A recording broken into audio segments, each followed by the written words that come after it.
तीसरा प्रश्न है, निम्नलिखित समुच्चयों को रोस्टर रूप में लिखिए। अब यहाँ पे दिया गया है, ये किस में दिया गया है, समुच्चय निर्माण रूप में दिया गया है। ठीक है, ए एक समुच्चय है, ठीक है, जिसमें x ऐसे है कि x एक प्रकृत संख्या है और x की जगह पे क्या क्या होगा, और x किसके किसके बीच में है, -3 से बड़ा है। ये जो सिंबल लगा है, जिधर खुला होता है इसका मुंह, उधर क्या होता है, बड़ा होता है। और ये क्या है, x क्या है, छोटा है किससे, 7 से छोटा, -3 से बड़ा है ये x। अब यहाँ पे जो x है ना, ये चर की तरह काम कर रहा है। ये x जो लिखते हैं ये चर होता है। अब चर नहीं पता तो सुनो, वेरिएबल जिसे अंग्रेजी में कहते हैं। जैसे आपके यहाँ होता है पुलिस वाला जो पद है ना, ये चर की तरह काम करता है। कैसे, देखो, कोई भी बंदा पुलिस वाले के पद के ऊपर आके काम करता है और जब तक उस पद पे रहता है हम उसे पुलिस वाला ही कहते हैं।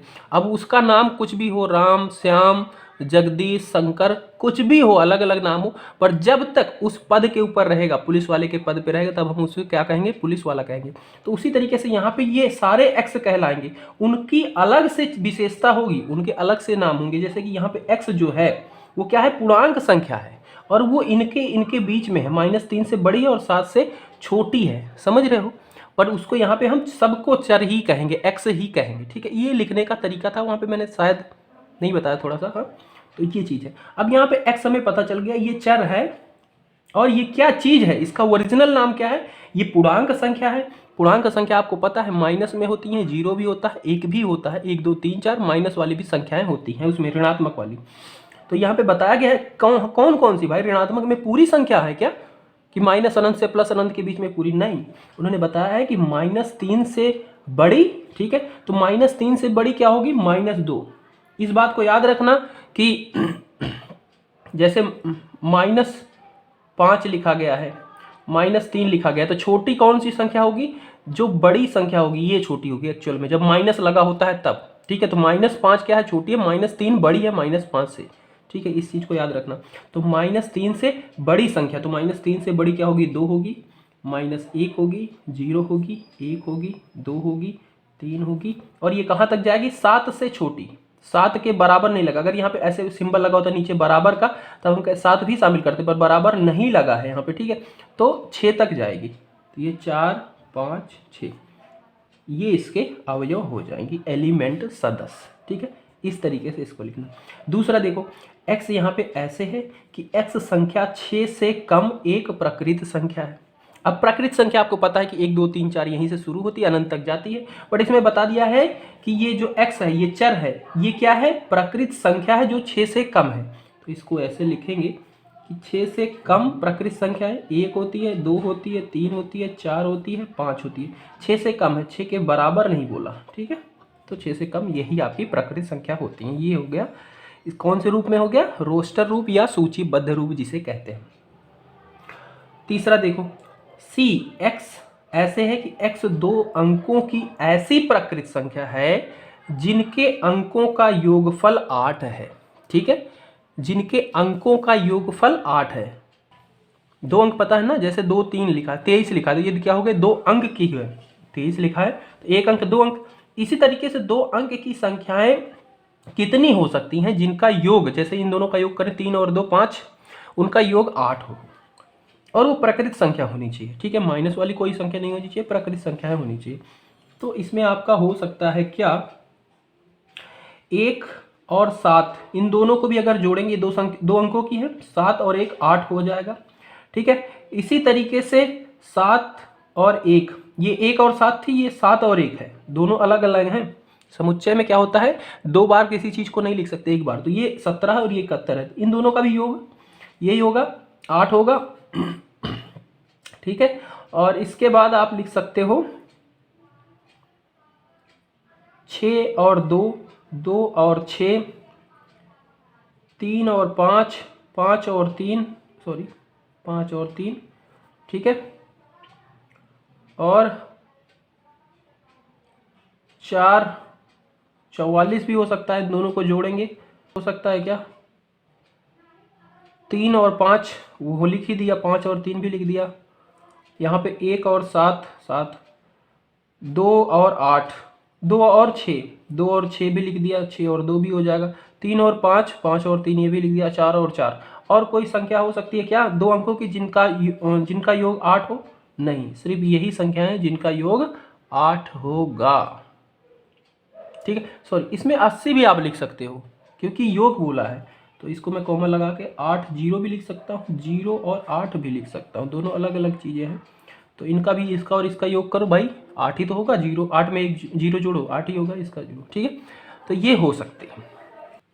डी, x ऐसे है कि x एक अभाज्य संख्या है जो संख्या 60 की भाजक है। इसका मतलब समझना कि x क्या चीज है, अभाज्य संख्या है, और वो अभाज्य संख्या है जिससे अगर 60 को भाग दिया जाए तो पूरा पूरा कट जाएगा। समझ रहे हो? तो ऐसी कौन कौन सी अभाज्य संख्याएं हो सकती है, होती हैं? तो इसमें आप डी का लिख सकते हो। इसमें 2 जो है आपकी अभाज्य संख्या, अगर 2 से आप 60 में भाग दोगे तो चला जाएगा पूरा का पूरा, यानी कि 2 हो गया। 3 से भाग दोगे तो 3 से भी चला जाएगा, 3 हो गया। 3 अभाज्य संख्या है, और 4 तो अभाज्य है नहीं। 5 से अगर 60 में भाग दोगे वो भी चला जाएगा। ठीक है, इसके बाद 7 आता है। 7 अभाज्य संख्या है, पर उससे ये 60 में भाग दोगे तो नहीं जाएगा। और फिर आता है 11 से भी नहीं जाएगा, 13 से भी नहीं जाएगा। ठीक है, और बाकी 13 के बाद आपका होता है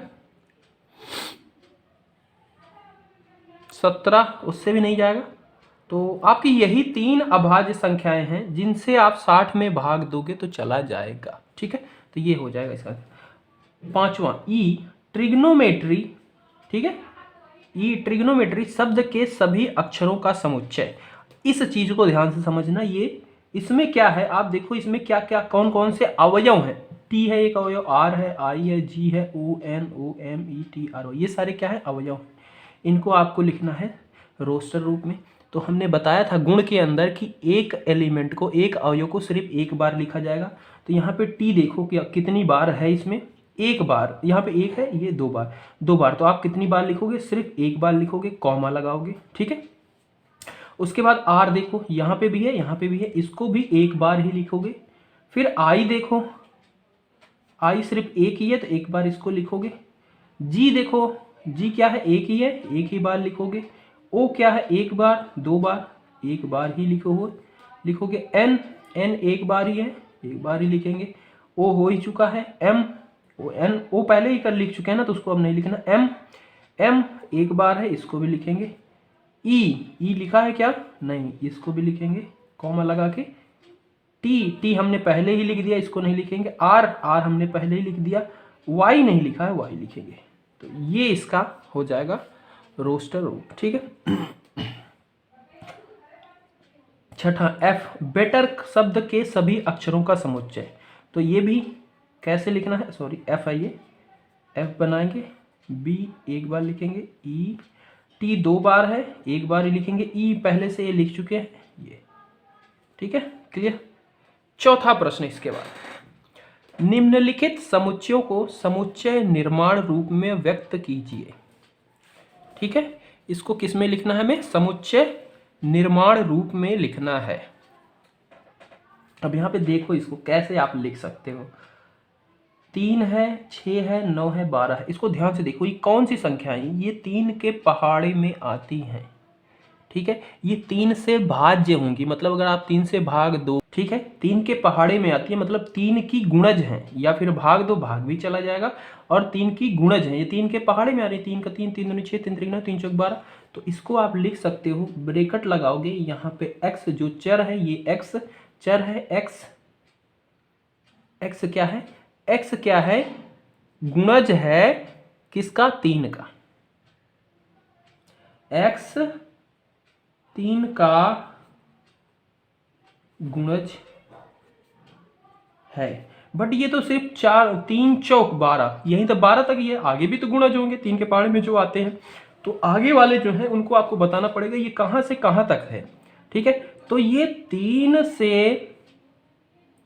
लेकर, 3 के बराबर वाला सिंबल भी लगाते, 3 को लेकर, और 3 से बड़ा x, और कितनी बार में गया है, 4 बार में गया है, 4 तक ले गए हैं। ठीक है, ये आप लिख सकते हो कि x क्या है, 3 का गुणज है।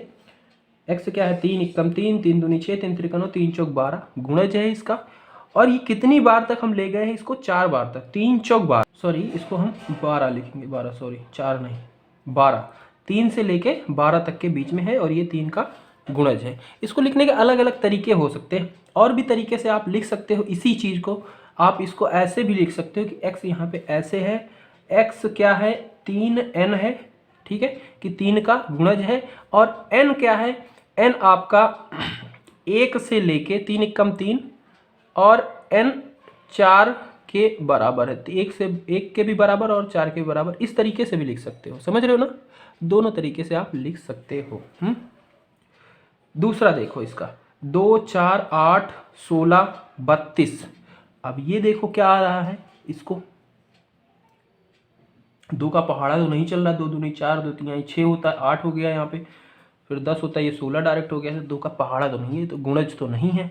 फिर क्या है, अगर हम देखो 2 की घात लगाएं, 2 की घात 1 लगाएं 2 आएगा, 2 की घात 2 लगाएं 4 आएगा, 2 की घात 3 लगाएं 8 आएगा, 2 की घात 4 लगाएं 16, 2 की घात 5 लगाएं तो 32 आएगा। तो यानी कि ये क्या है, x ऐसे है कि x बराबर क्या है 2 की पावर n है, और n कहाँ तक है, n की वैल्यू 1 है, ये समझो ना।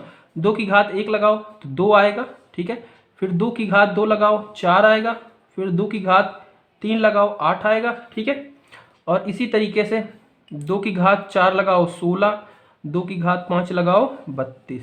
तो ये 2 की घात कहाँ से गई है, 1 से लेके 5 तक, तो ये जो n है ये कहाँ से कहाँ तक है, ये 1 से लेके 1 से बड़ी 1 से बराबर लगा, यानी कि 1 को भी शामिल किया है, और ये वाला सिंबल लगा है कि ये बड़ी है, 1 से बड़ी है, और क्या है छोटी है या फिर बराबर है 5 के, ठीक है, 5 तक गई है, 5 से छोटी भी है और बराबर भी है, इस तरीके से आप इसको लिख सकते हो, ठीक है।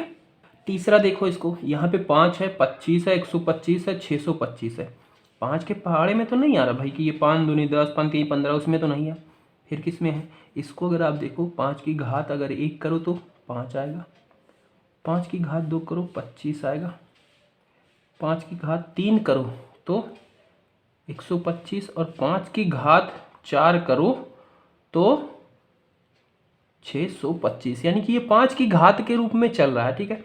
तो इसको आप लिख सकते हो x ऐसे है कि x बराबर 5 की घात n है, और ये n कहाँ से कहाँ तक है, 1 से लेके 4 तक है, तो इसको आप लिख सकते हो कि ये क्या है, 1 से बड़ी है, क्योंकि 1 भी है और बड़ी भी है, तो 1 के बराबर के लिए ये सिंबल लगा दो कि 1 के बराबर भी है, और ये 4 तक गई है, तो इसको आप लिख सकते हो कि छोटी है 5 से, ठीक है। और अगर यहाँ पे 4 लिखते हो कि 4 के, तो यहाँ पे बराबर भी सिंबल लगा दोगे कि 4 भी शामिल है, या फिर लिख दो 5 से छोटी है, ठीक है। तो अलग अलग लिखने का तरीका हो सकता है, इस तरीके से आप लिख सकते हो, ठीक है। इसको देखो ये क्या है, ये 2 4 6 आपको दिख रहा है, ये 2 का पहाड़ा ही चल रहा है, तो ये क्या है 2 का गुणज है, और कहाँ तक है चलता ही गया, तो इसमें बताना ही नहीं है कि ये 2 के गुणज हैं बस। तो इसमें हम लिखेंगे x का गुणज कह लो या फिर इवन नंबर कह लो, सम संख्याएं जो 2 के पहाड़े में आती हैं, तो इसको ये भी लिख सकते हो कि ये क्या है सम संख्याएं। तो x यहाँ पे ऐसे है कि x एक सम संख्या है, ठीक है। अब यहाँ पे सम संख्या अगर बात करते हैं तो ऋणात्मक संख्याएं भी शामिल हो जाती हैं भाई, -2 -4 वो भी तो सम कहलाएंगी। तो हम यहाँ पे लिख देंगे कि x एक प्रकृत सम संख्या है, क्योंकि प्रकृत 1 2 3 4 शुरू होती है, ठीक है। तो यहाँ पे एक गलती हो गई है, यहाँ पे डाल दोगे आप प्रकृत सम संख्या है, तो इसका मतलब है सिर्फ धनात्मक वाली आ जाएंगी प्रकृत संख्या में, तो x एक प्रकृत सम संख्या है, ये आप लिख सकते हो इसको। हाँ, अब इसको देखो, इसमें है 1 4 9 और 100 तक गया है, तो इसमें क्या है भाई, इसमें देखो क्या है, इसमें कुछ चीज़ें मिल रही हैं, कोई भी चीज़ जिसमें आप बता सको।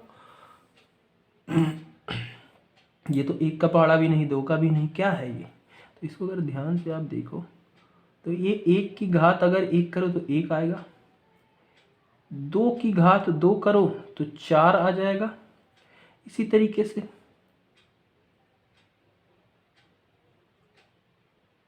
3 की घात 2 करो तो 3 आ जाएगा, और ये 100, अगर हम 1 की घात भी 2 करें तो इसको 1 की घात कितनी भी करो 1 ही आएगा, यानी कि 1 की घात 2 करा तो 1 आया, 2 की घात 2 करा तो 4 आया, 3 की घात 2 करा तो 9 आया। इसी तरीके से चला जा रहा है। तो हमें मिल गया क्योंकि ये कैसे चल रहा है। तो ये क्या है, यहाँ पे n की पावर 2 के रूप में है, n यहाँ पे बढ़ता जा रहा है कहाँ तक, 100 तक। तो इसको हम लिखेंगे x ऐसे है कि x क्या है, n की पावर 2 है, n की घात 2 है, और n कहाँ से चल रहा है, तो n 1 से चल रहा है, ये रहा 1 से 3, बाकी ऐसे चलता जा रहा है कहाँ तक, 100 तक गया है। ठीक है, तो यानी कि ये 10 की घात अगर 2 करेंगे तो 100 आएगा। हाँ 10 की घात यानी कि ये 100 यहाँ पे आया, यानी कि ये 10 की घात अगर हम 2 करेंगे तो 10 गुना 10 क्या हो जाता है, 100 हो जाता है। तो n कहाँ से कहाँ तक जा रहा है, इसको यहाँ पे हम लिख देंगे कि n जो है 1 के बराबर है और 1 से बड़ा है और 10 के बराबर है और 10 से छोटा है, ये चीज़ लिखेंगे। ठीक है, और अगर ये बराबर नहीं लगाना तो यहाँ पे 11 लिख दो, 11 से छोटा है तो यानी कि 10 तक जाएगा। क्लियर है, इस तरीके से आपका ये प्रश्न होगा।